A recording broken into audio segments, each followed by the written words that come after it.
currently in the guidelines for frontline follicular, from a standard of care approach, we still heavily rely on chemoimmunotherapy, right? So it's in our second lines of therapy that we start getting into more of a chemo-free, chemo-light environment.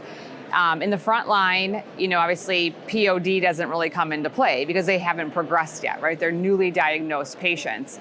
So in those cases, that's where clinical trials are really important.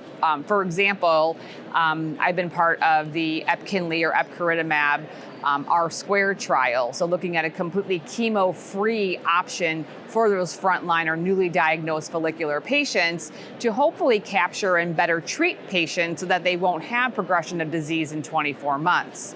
Now, where POD24 becomes really important is in that second line, right? So our patients who've been treated with chemoimmunotherapy, whether it's an anti-CD20 with rituximab or obinutuzumab, if they've progressed within 2 years, what we do in the second line becomes important because they're a more aggressive, patient population. And so it's very important. And when we look at some of the novel combinations that have been approved, both with epcoritamab R² in the second line that was approved this past November of 25, as well as the trial, in mind, that regimen with tafalen R² that got approved in June of 2025.